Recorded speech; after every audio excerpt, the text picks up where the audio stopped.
How I Became a Ghost, a Choctaw Trail of Tears story by Tingle. Chapter 24, A Soldier's Vow. In spite of the freezing cold, Joseph fell asleep in minutes. His blanket was soon covered in snow.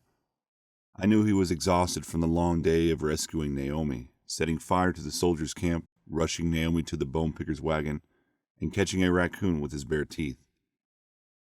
I said, watching him sleep, I was neither tired nor cold. Life is very different as a ghost, I told myself. I learned something else that night. Without sleep, life as a ghost can be boring. That must be why ghosts know everything, I thought. While everybody else is sleeping, they float around and see what's happening. I closed my eyes tight and imagined the soldiers' camp. When I opened them, I stood by the burning wagon. The soldiers had tried to put the fire out with buckets of snow, but the wagon was destroyed. Piles of smoking embers were all that remained. Round Man leaned against a tree, wide awake with his shotgun over his lap. The other soldiers were asleep in their wagons. I searched the wagons till I found Leader. He was tossing and turning, adrift in a nightmare of the fire and Naomi's escape. "I will kill for this," he called out in his sleep. His anger was strong, and I knew he would seek revenge in the morning. I returned to my family's camp. Everyone was safe and sound asleep. Nita lay between her mother and father. She smiled and waved at me. "Where have you been?" Jumper asked. "Jumper," I said, "I've missed you." "Yeah, life's not the same without you either." "Is everything okay?"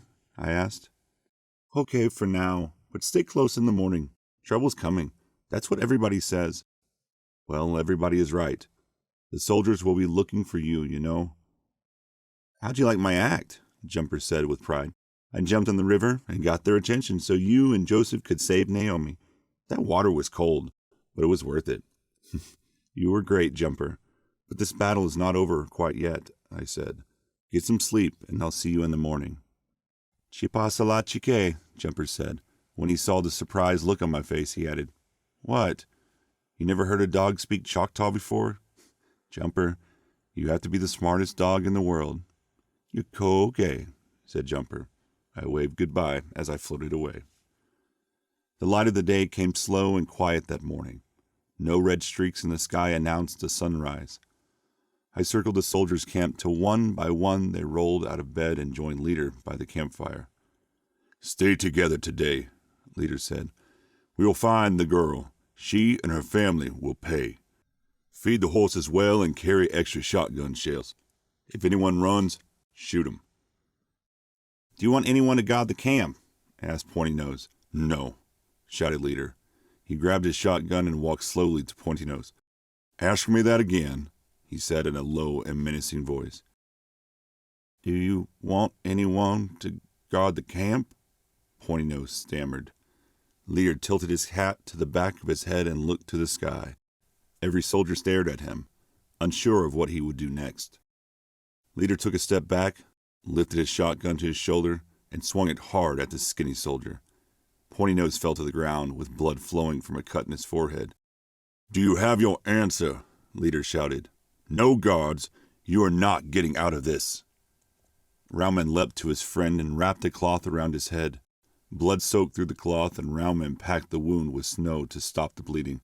"Now," said Leader, "saddle your horses and let's go. We will search every wagon, starting with the Choctaw Council's.